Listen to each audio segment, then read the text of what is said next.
Di Breaking News Kompas TV, penentuan awal Ramadan tahun 1447 Hijriah, tahun Islam, dan tahun 2026, tahun Masehi.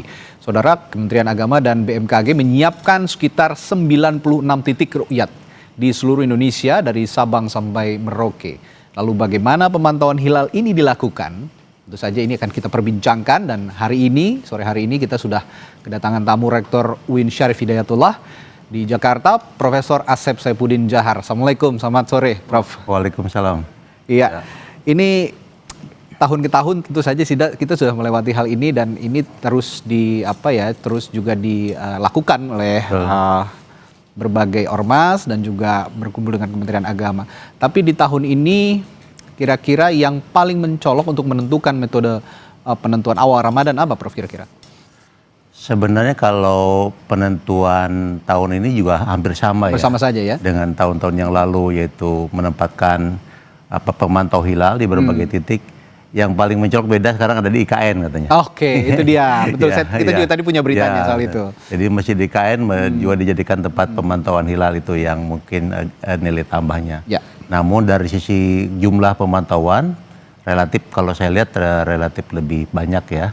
Beberapa dengan menggabungkan dengan BRIN dan juga dengan BMKG dan juga Kementerian Agama dan juga ormas-ormas. Saya pikir dalam penentuannya sama, dan kita juga akan melakukan isbat di Kementerian Agama dan juga mengundang para ormas dan juga perwakilan dari berbagai negara. Oke.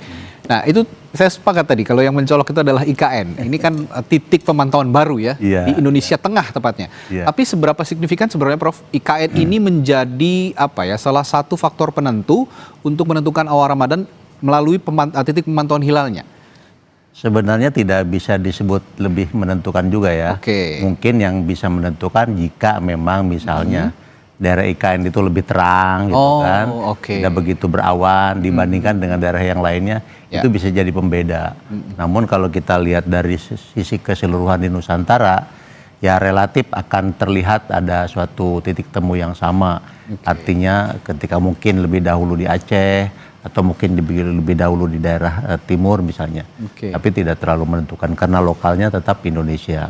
Itu kira-kira model. Dan kalau kita simak tadi jurnalis Kompas TV, teman-teman kita dari ujung barat Indonesia sampai ujung timur ini alhamdulillah cerah berawan gitu. Jadi mudah-mudahan tidak ada hambatan apapun ya untuk memantau hilal melalui alat-alat astronomi yang mereka pakai. Prof, begini, berdasarkan data hisab astronomis terkini, bagaimana posisi hilal pada 17 Februari 2026 ini?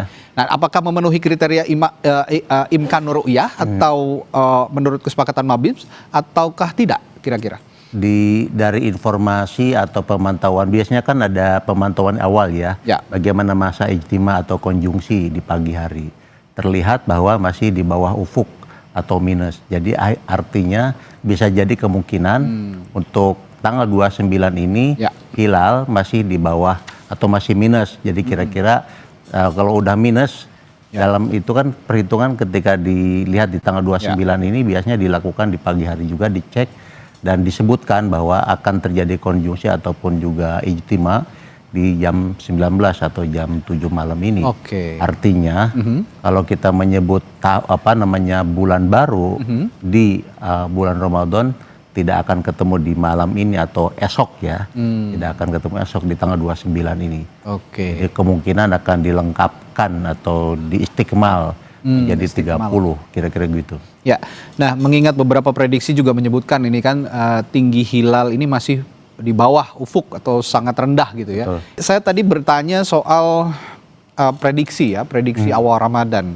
Mengingat beberapa prediksi menyebutkan ini kan tinggi hilal masih di bawah ufuk atau sangat rendah begitu ya. Nah, menurut Prof, seberapa besar kemungkinan awal Ramadan 1447 Hijriah ini jatuh pada 18 atau 19 Februari 2026? Jadi kalau melihat dari beberapa prediksi dan perhitungan dari BMKG dan BRIN terkait dengan kondisi hilal memang masih di bawah ufuk atau minus, maka untuk dilakukan ru'yah di sore hari ini tidak mungkin. Karena kan persyaratan yang bisa dilihat itu dari hasil kesepakatan Mabim itu, di Singapura, Malaysia, dan juga Indonesia, itu kan minimal 3 derajat. Artinya jika memang hasil nanti sudah disepakati bahwa hilal tidak bisa dilihat dan juga masih di bawah ufuk, bisa jadi, dan juga kemungkinan biasanya selalu disempurnakan jumlah hitungannya menjadi 30, tidak lagi 29, sehingga Ramadan ya akan bisa ditetapkan, mungkin nanti pemerintah akan menentukan itu tanggal 19 begitu. Oke. Saya akan bertanya soal metode penentuan atau hisab dan ru'yah ya kalau di Indonesia kan. Sebagai akademisi tentu saja Prof akan bisa menjelaskan bagaimana soal keseimbangan antara metode hisab atau perhitungan astronomis dengan ru'yah atau pemantauan langsung dalam penentuan awal bulan Hijriah di Indonesia, Prof. Sebenarnya kita tidak dalam konteks untuk membenturkan antara hisab dan ru'yah ya. Sama bermanfaat ya, sama bermanfaat, karena ketika kita menyebut yang dalam konteks pemantauan atau ru'yah, ya tentu dalam penentuannya ditentukan atau menghitung juga pakai hisab juga kan. Betul. Jadi bagaimana misalnya jumlah hari, misalnya ke tanggal 29, kemudian di tanggal 29 ini yang akan kita melihat tentang bulan, maka dilihatlah bagaimana ijtima ataupun kondisi bulan yang di ujung atau di awal akan pergantian. Nah itulah kan memakai hisab. Setelah itulah ketika kita melihat ataupun sudah ada posisi dari bulan, kemudian matahari dan juga bumi, maka itulah akan terlihat seberapa derajatnya. Nah itu yang poin pentingnya. Namun memang ketika kita melihat disebut hisab, artinya secara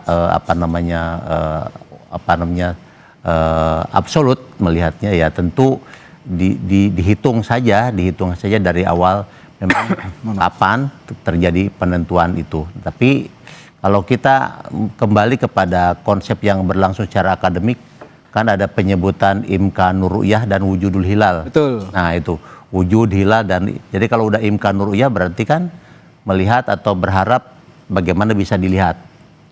Apakah itu kalau wujud dia kalau sudah lewat dari 1 derajat ataupun juga 2 derajat walaupun bukan 3, itu sudah wujud, berarti sudah ada. Betul. Nah sekarang pertanyaannya, apakah itu masih berpatokan kepada wujudul hilal, atau kepada imkanur ru'yah tetap? Nah yang saya dengar sekarang kan ada lebih perbedaan lagi, yaitu kepada yang disebut dengan hilal lokal dan hilal global. Nah ini yang menjadi juga tambahan berikutnya. Kalau global itu wujudul hilal ya? Bukan masalah wujudul hilal. Artinya wujudul hilalnya sendiri tidak di dalam lingkup Indonesia. Jadi misalnya kita melihat di daerah New Zealand, di mana itu dijadikan sebagai patokan, atau di beberapa tempat yang lain sebagai itu awal bulan.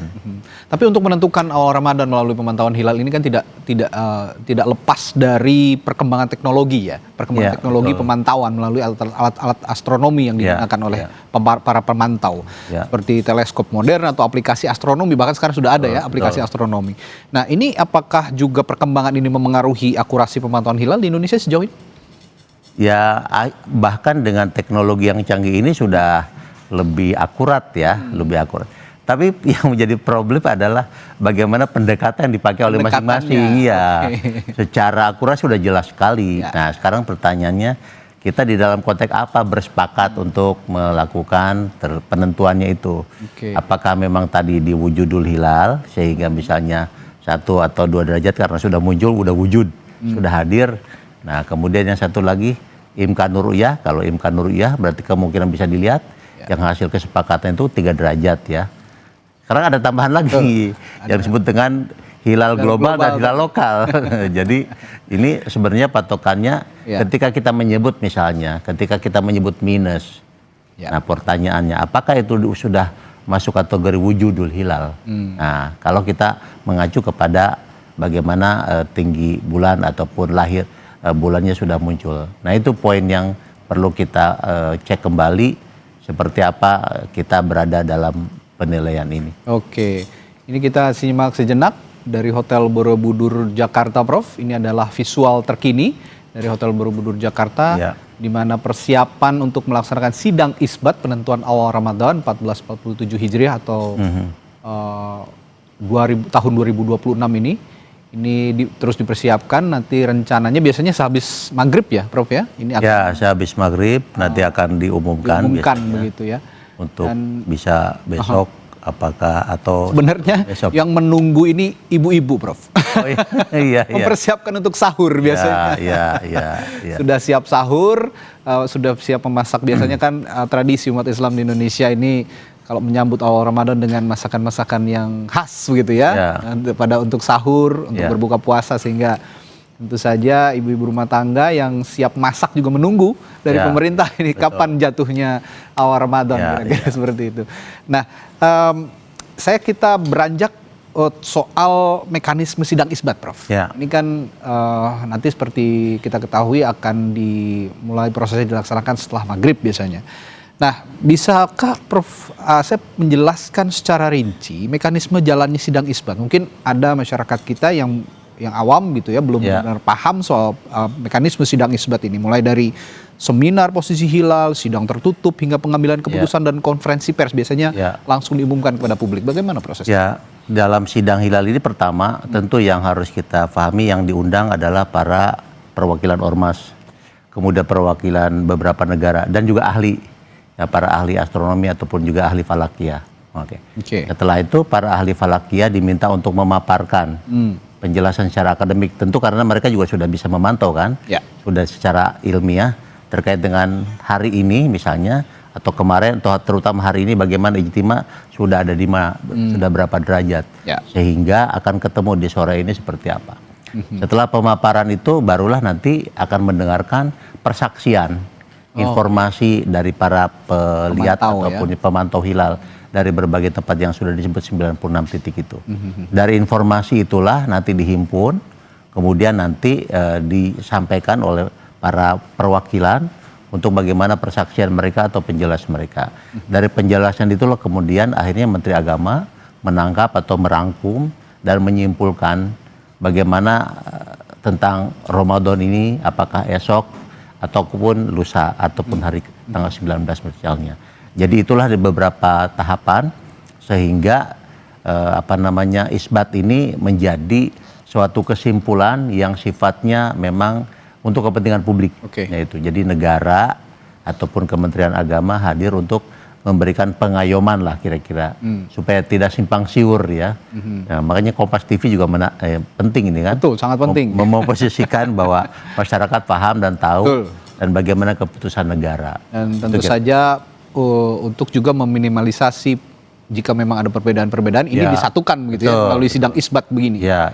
Ini saya akan menyebutkan kira-kira, koreksi kalau saya salah, Prof, pihak-pihak yang terlibat dalam sidang isbat ini, misalnya Kementerian Agama, Ormas Islam, Ahli Falak, lalu BMKG dan juga BRIN ya biasanya ya. Ada pihak-pihak lain yang belum saya sebutkan? Ya, Ormas paling kan. Ormas misalnya Islam, NU, Muhammadiyah, Wasliyah, kemudian dari beberapa ormas juga hadir untuk ikut menyaksikan.